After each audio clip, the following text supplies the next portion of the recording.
O novo chefe tentou me humilhar e me mandou embora. Mal sabia ele com quem estava lidando. O cheiro de desinfetante e café misturado sempre foi meu perfume favorito. 22 anos respirando esse ar do Hospital Municipal de Campinas. 22 anos construindo algo que eu acreditava ser sólido como as paredes deste prédio centenário. Meu nome, Cecília Moretti, estava gravado não apenas na placa da sala da enfermagem-chefe, mas na memória de cada paciente que passou por estas alas, de cada funcionário que aprendi a liderar com firmeza e carinho. Naquela segunda-feira de março, o calor paulista já prenunciava um outono difícil. Eu ajustava os últimos detalhes da escala de plantão quando João Lucas, meu jovem enfermeiro de confiança, entrou na sala com aquela expressão que aprendi a reconhecer ao longo dos anos, a mesma que antecede notícias que mudam tudo. Cecília, tem alguém querendo falar com você no auditório. O pessoal da administração está reunindo todo mundo. Suas mãos tremiam ligeiramente enquanto organizava os papéis na mesa, evitando meu olhar. Caminhei pelos corredores que conhecia de cor, cumprimentando os rostos familiares que encontrava pelo caminho. Dona Maria, a senhora da limpeza que sempre parava para conversar sobre os netos. Dr. Ricardo, cardiologista que dividia comigo as preocupações sobre a falta de equipamentos. As técnicas em enfermagem que me olhavam com aquele respeito construído ao longo de décadas de trabalho conjunto. O auditório estava lotado. Funcionários de todos os setores se apertavam nas cadeiras de plástico azul, e alguns pacientes, em cadeiras de rodas, ocupavam os corredores laterais.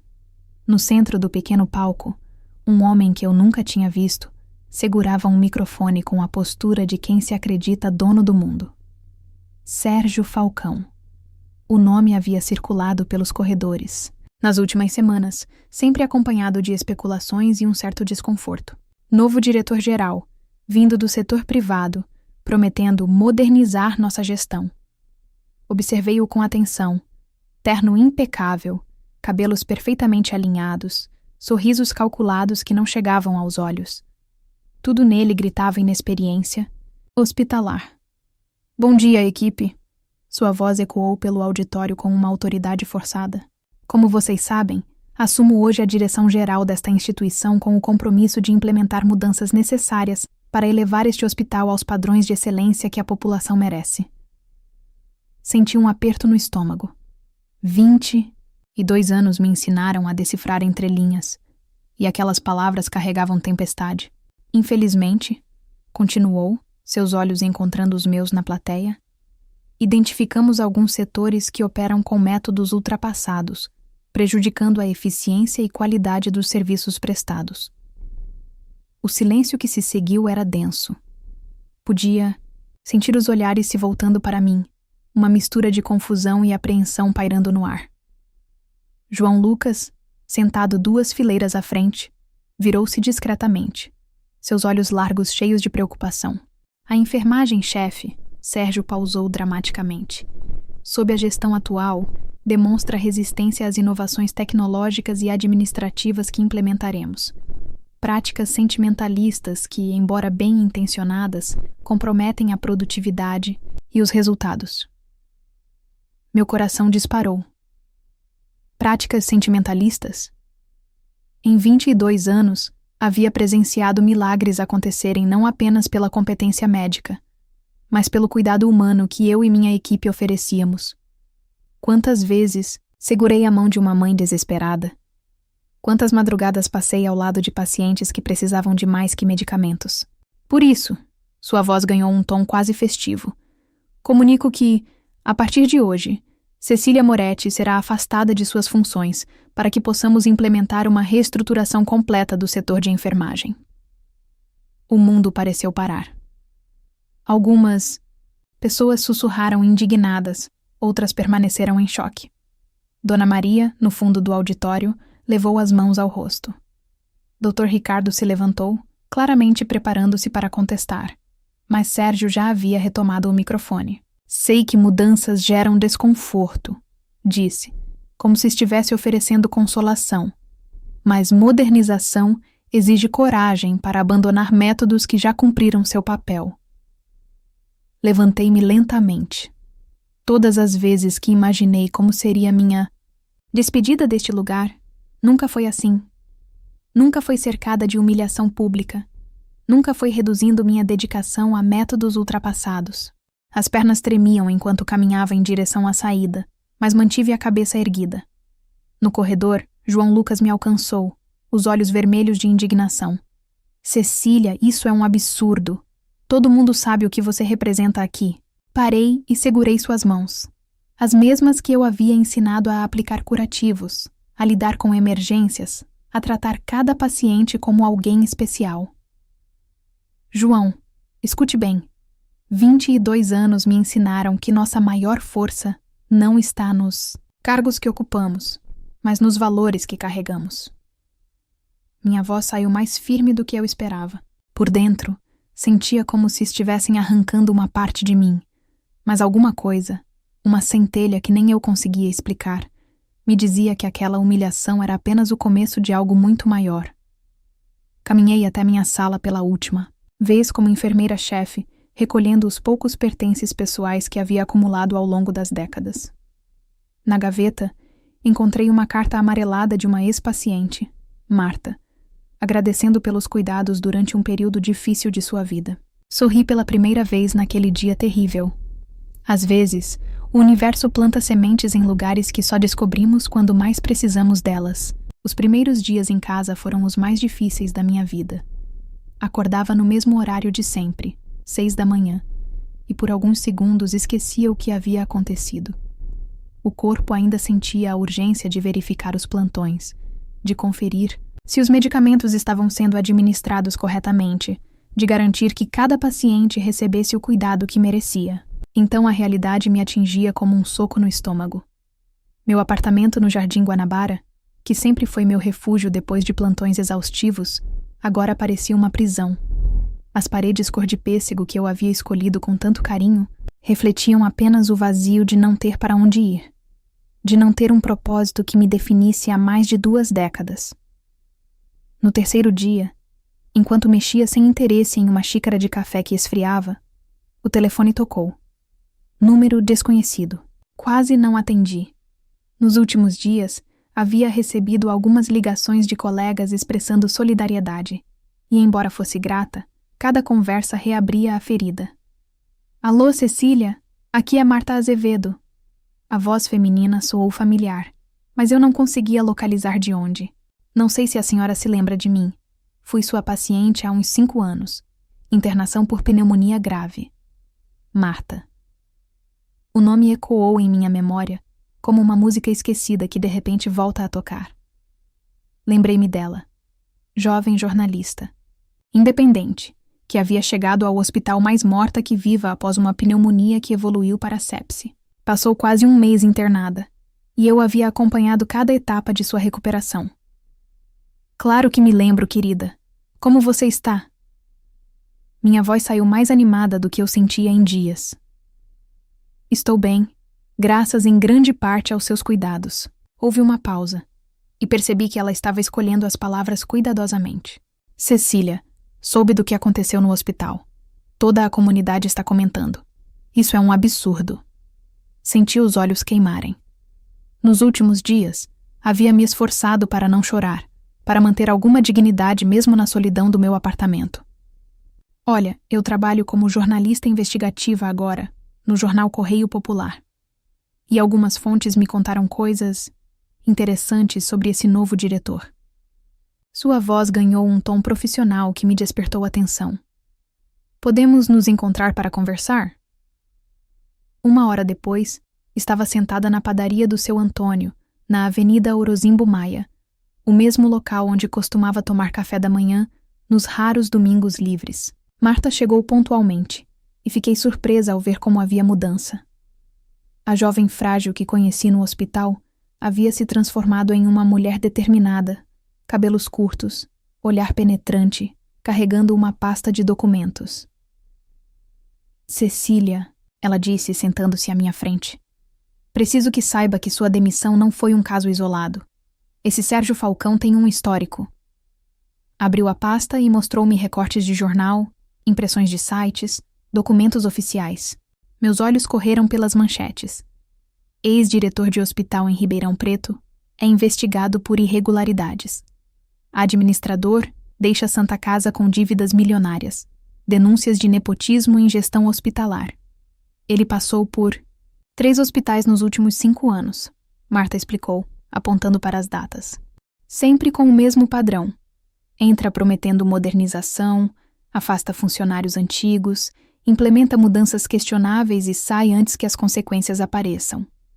Senti uma mistura de raiva e alívio. Era estranho, mas saber que não havia sido apenas incompetência minha, que havia algo maior por trás de tudo aquilo. Trouxe uma estranha sensação de validação. Por que você está me contando isso? Perguntei, embora no fundo já soubesse a resposta. Marta segurou minha mão com firmeza. Porque você salvou minha vida, Cecília. Não apenas medicamente. Embora isso também tenha sido fundamental. Você me ensinou que cuidar de pessoas vai muito além de protocolos e eficiência.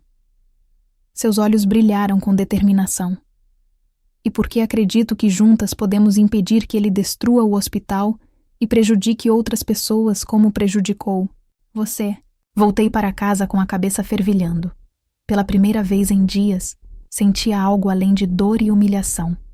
Havia propósito novamente, uma missão que ia além de mim mesma. Naquela noite, liguei para João Lucas. Sua voz soou cansada, preocupada. Cecília, as coisas estão terríveis aqui. Ele demitiu mais 3 funcionários antigos. Está implementando protocolos que não fazem sentido. E os pacientes estão reclamando da falta de humanização no atendimento. João, disse, sentindo uma força que não experimentava há dias. Quero que você documente tudo. Cada irregularidade, cada reclamação, cada mudança questionável. Por quê? Você vai fazer alguma coisa? Olhei pela janela do meu apartamento, vendo as luzes de Campinas se acenderem na noite que chegava. Vou fazer o que sempre fiz, João. Vou cuidar das pessoas, só que agora de uma forma diferente. Desliguei o telefone e busquei no fundo da gaveta aquela carta amarelada de Marta que havia encontrado no último dia no hospital. Sorri ao relê-la, percebendo como o destino tem formas misteriosas de preparar terreno para batalhas que ainda nem sabemos que vamos enfrentar. Pela primeira vez desde a humilhação pública, dormi tranquila. Não porque a dor havia passado, mas porque finalmente tinha algo maior que ela. Um propósito que transcendia minha própria ferida. 3 semanas após o encontro com Marta, minha vida havia tomado uma direção completamente inesperada. O apartamento que antes era uma prisão, agora funcionava como um centro de operações silencioso. Mesa da sala coberta de documentos, laptop emprestado de João Lucas, telefone tocando constantemente com ligações de ex-colegas e pacientes que souberam da minha situação. A primeira palestra aconteceu por acaso. Professora Helena, coordenadora do curso de enfermagem da PUC Campinas, havia me ligado pedindo para substituir um palestrante que cancelou em cima da hora. É sobre humanização da saúde, Cecília. Quem melhor que você para falar sobre isso? Meu estômago embrulhou. Há 3 semanas eu mal conseguia sair de casa. Como poderia falar sobre humanização quando me sentia completamente desumanizada? Mas algo dentro de mim, talvez a necessidade de provar meu valor, ou simplesmente a falta do que fazer, me fez aceitar. O auditório da universidade estava cheio de rostos jovens, esperançosos, estudantes que escolheram a enfermagem movidos pelos mesmos ideais que um dia me trouxeram para a profissão. Olhei para eles e, pela primeira vez em semanas, sorri genuinamente. Bom dia, meu nome é Cecília Moretti. E até 3 semanas atrás, eu era enfermeira-chefe do Hospital Municipal de Campinas. Pausa. Respiração profunda. Hoje, sou apenas Cecília. E talvez essa seja a versão mais honesta de mim mesma que já apresentei em público. Contei minha história, não a versão editada, cor-de-rosa, que costumo apresentar em currículos. A versão real. Os plantões de 36 horas, as madrugadas segurando a mão de pacientes terminais, os confrontos com gestores que viam números onde eu via pessoas. E, finalmente, a humilhação recente. O silêncio no auditório era absoluto, Podia ver lágrimas nos olhos de alguns estudantes, identificação nos rostos de outros. A humanização da saúde não é uma técnica que se aprende, continuei, sentindo as palavras fluírem de um lugar que eu havia esquecido que existia. É uma escolha que fazemos todos os dias. Quando o sistema tenta nos reduzir a números, quando a burocracia quer nos transformar em robôs, quando alguém nos diz que nossa compaixão é ultrapassada. A palestra terminou com uma ovação que me emocionou profundamente. Vários estudantes se aproximaram depois, querendo saber mais, pedindo contato, oferecendo ajuda. Uma delas, Rafaela, me entregou um cartão. Professora, a senhora precisa estar nas redes sociais. Sua história precisa ser ouvida. Foi assim que nasceu o perfil Enferma Germe Humanizada. Rafaela, estudante do último ano, se ofereceu para gerenciar as postagens. Começamos modestamente. Fotos das palestras, depoimentos de ex-pacientes que me procuravam, reflexões sobre o cuidado humanizado. Em 2 semanas, tínhamos 1.000 seguidores. Em 1 mês, 5.000. Mas enquanto minha nova vida ganhava forma, Marta trabalhava incansavelmente na investigação. Nossos encontros semanais na padaria do seu Antônio se tornaram rituais sagrados. Ela trazia novos documentos, novas evidências, novas peças do quebra-cabeças que revelava a verdadeira face de Sérgio Falcão. Olha só isso, disse ela numa terça-feira chuvosa, deslizando uma pasta pela mesa.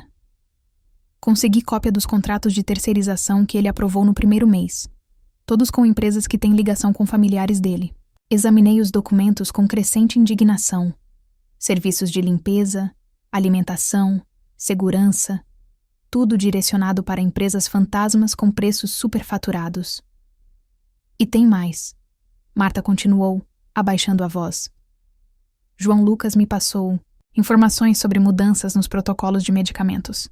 Ele está forçando o uso de marcas específicas, mais caras, mesmo tendo genéricos equivalentes disponíveis. Senti o sangue ferver. Isso afeta diretamente os pacientes, Marta. Menos medicamentos disponíveis, qualidade questionável. Exato, e é onde nossa investigação se torna mais séria. Seus olhos brilharam com determinação jornalística. Tenho contatos no Ministério Público. Se conseguirmos evidências suficientes, podemos abrir um inquérito formal. Naquela mesma noite, recebi uma ligação inesperada. Sérgio Falcão. Cecília. Sua voz carregava uma falsa cordialidade que me fez arrepiar. Soube que anda dando palestras por aí, falando sobre o hospital. Falo sobre humanização da saúde, respondi mantendo a voz firme. Algo que talvez você devesse pesquisar. Ele riu, um som desagradável. Cuidado com o que fala, Cecília. Difamação é crime. E pessoas desempregadas não costumam ter recursos para se defender em tribunal. A ligação foi encerrada, mas a ameaça ficou no ar como fumaça tóxica. Liguei imediatamente para Marta. Ele está nervoso, disse ela, claramente satisfeita. Quando começam as ameaças, é porque estamos no caminho certo. Naquela noite não consegui dormir. Caminhei pelo apartamento, olhando os documentos espalhados, as mensagens de apoio que chegavam pelo Instagram, as fotos das palestras onde eu via meu próprio rosto transformado. Não mais a enfermeira, quebrada que havia saído do hospital, mas uma mulher que estava encontrando sua verdadeira força. Peguei novamente a carta amarelada de Marta, agora já relida tantas vezes que as dobras estavam gastas. Obrigada por me ensinar que cuidar vai além de protocolos, estava escrito ali. Sorri, percebendo a ironia. Agora era ela quem estava me ensinando que lutar por justiça também era uma forma de cuidar. A batalha estava apenas começando, mas, pela primeira vez desde a humilhação pública, eu me sentia pronta para ela. A guerra havia se tornado pessoal. 2 semanas após a ligação ameaçadora de Sérgio, meu mundo desabou pela segunda vez. Acordei com uma enxurrada de mensagens no celular. Meu perfil nas redes sociais havia sido denunciado por informações falsas e temporariamente suspenso. Pior ainda, recebi uma notificação de que estava sendo processada por difamação. Ele está desesperado, disse Marta quando nos encontramos na padaria naquela manhã. Seus olhos estavam vermelhos de cansaço, mas brilhavam com uma determinação feroz. Consegui informações devastadoras ontem à noite. Abriu seu laptop e me mostrou uma planilha complexa. Desvio de verbas federais, Cecília. Mais de 2 milhões em 3 meses. Contratos superfaturados, empresas fantasmas, tudo muito bem documentado. Meu estômago se revirou, não apenas pela magnitude da corrupção, mas pela compreensão do que isso significava para os pacientes. 2 milhões que poderiam ter comprado equipamentos, medicamentos, melhorado as condições. E tem mais. Marta clicou em outra aba. João Lucas conseguiu cópia de laudos médicos. 3 pacientes morreram no último mês por falta de medicamentos que estavam em processo de licitação. Medicamentos que poderiam ter sido comprados com o dinheiro desviado. As lágrimas vieram sem aviso. Não apenas de tristeza, mas de uma raiva pura que me consumia. Aquelas não eram apenas estatísticas. Eram vidas que eu poderia ter ajudado a salvar se ainda estivesse lá. Cecília. Marta segurou minha mão com firmeza. Amanhã eu entrego tudo ao Ministério Público. Tem uma fonte lá dentro que garantiu uma audiência pública. Eles vão querer seu depoimento. O medo me atingiu como um raio. Depor significava se expor publicamente, enfrentar Sérgio cara a cara, reviver toda a humilhação. Mas também significava justiça para aqueles 3 pacientes que morreram, para João Lucas e todos os funcionários que viviam sob pressão, para cada futuro paciente que merecia cuidado digno. Eu vou depor, disse, surpreendendo a mim mesma com a firmeza na voz. Naquela tarde, recebi uma ligação que mudou tudo. João Lucas em pânico. Cecília, ele me demitiu. Descobriu que eu estava passando informações. Disse que tenho até o final do plantão para deixar o hospital. Meu sangue gelou. João Lucas havia arriscado tudo para me ajudar, e agora pagava o preço. João, onde você está? No estacionamento do hospital. Não sei o que fazer, Cecília. Preciso desse emprego, tenho filha pequena. Escute bem, disse, sentindo uma força que nem sabia que tinha. Você fez a coisa certa, e vamos provar isso amanhã. Desliguei e imediatamente liguei para Marta. Precisamos acelerar tudo. Ele demitiu João Lucas. Está eliminando testemunhas. Já estou no Ministério Público, ela respondeu. A audiência foi marcada para amanhã, às 14h. Vai ser transmitida ao vivo. Naquela noite, não consegui dormir. Caminhei pelo apartamento, ensaiando mentalmente o que diria, como enfrentaria Sérgio, como transformaria minha dor em força para outras pessoas. Às 5h, o telefone tocou. Número desconhecido. Cecília? A voz era de uma mulher mais velha, trêmula. Aqui é Dona Mercedes, mãe do Pedrinho. A senhora cuidou dele quando nasceu prematuro, há 6 anos. Lembrei-me imediatamente. Pedro havia nascido com apenas 28 semanas, e eu havia passado noites em claro cuidando dele na UTI neonatal. Pedrinho está internado de novo, ela continuou, a voz embargada. Pneumonia grave. Mas agora está tudo diferente lá, Cecília. As enfermeiras estão sobrecarregadas. Não tem medicamento suficiente. E eu estou com tanto medo. Fechei os olhos, sentindo o peso da responsabilidade. Não era apenas sobre mim, ou sobre justiça abstrata. Era sobre o Pedrinho, sobre a Dona Mercedes, sobre cada família que dependia daquele hospital. Dona Mercedes, disse, a voz firme apesar das lágrimas. Amanhã às 2h assista à TV Globo. Vou lutar pelo Pedrinho e por todas as crianças que precisam de cuidado de verdade. A manhã do depoimento chegou nublada, típica do outono paulista.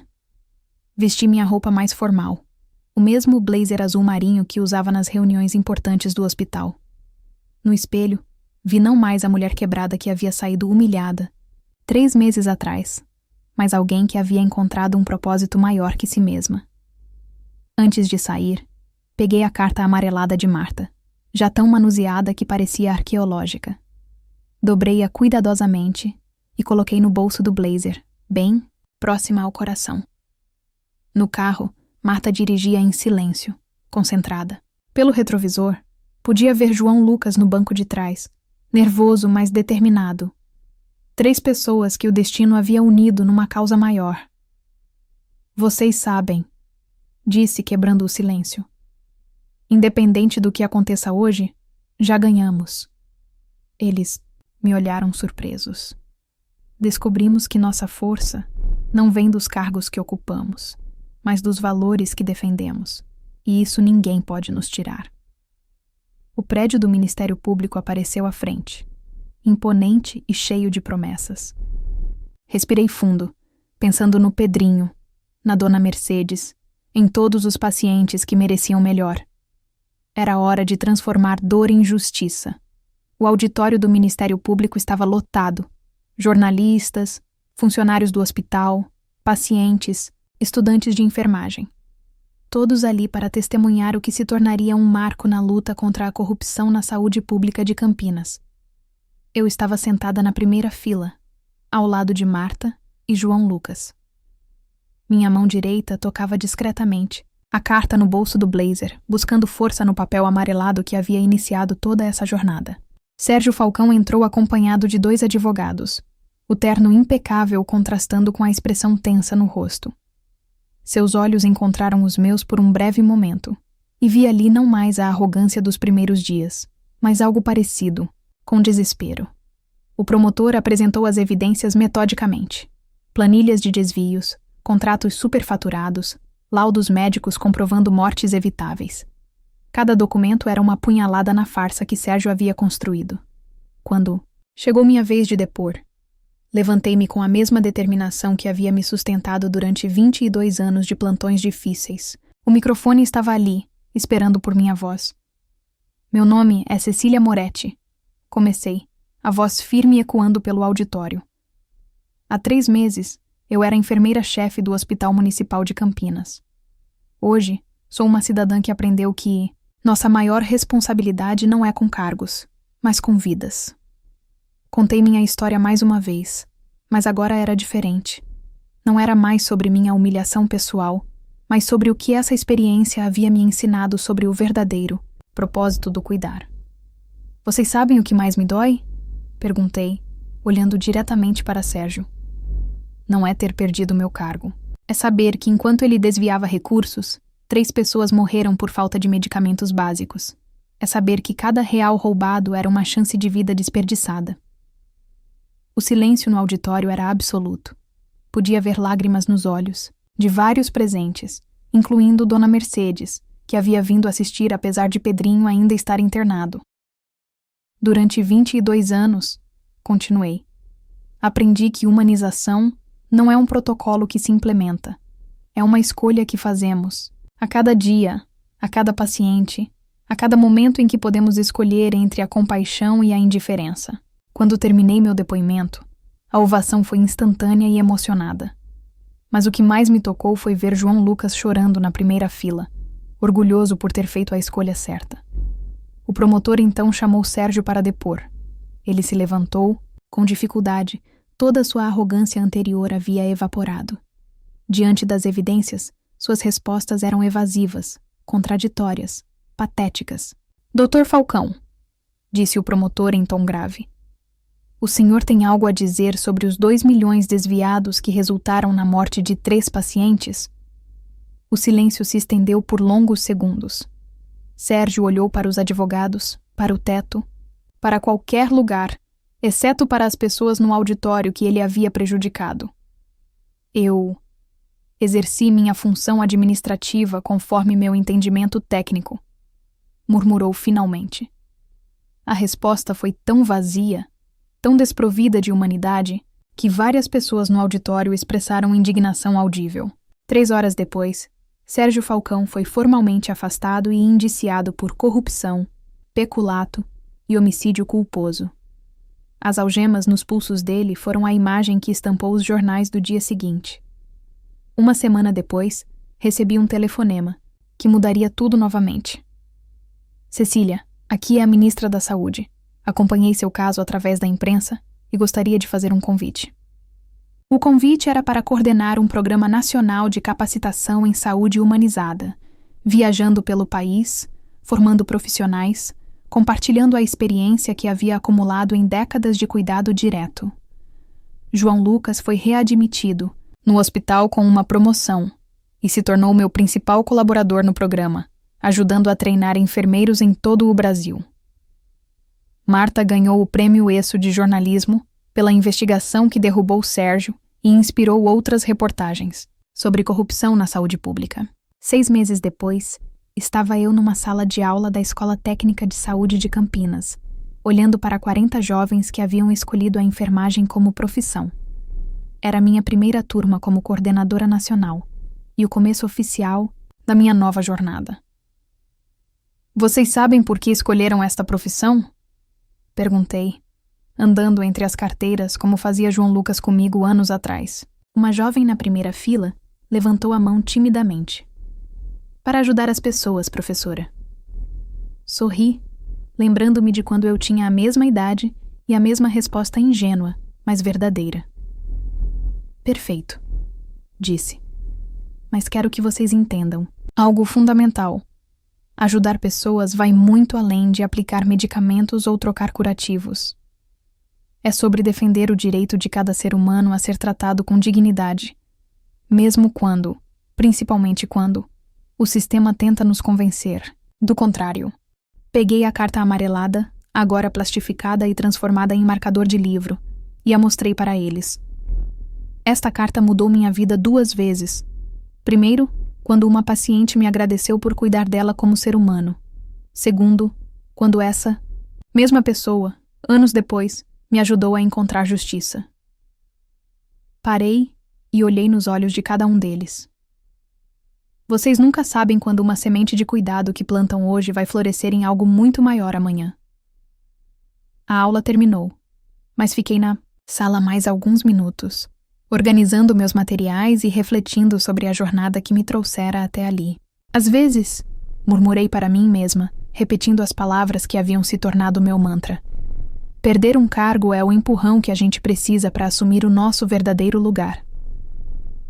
Olhei pela janela da escola técnica, vendo os jovens saírem animados, discutindo a aula, sonhando com o futuro. Ali estava meu verdadeiro legado.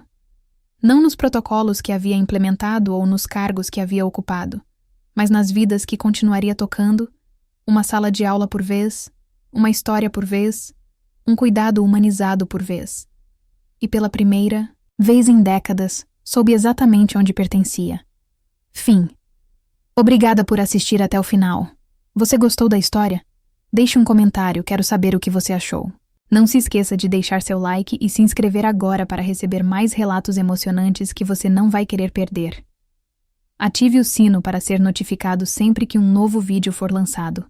Vejo você na próxima história. Muito obrigada.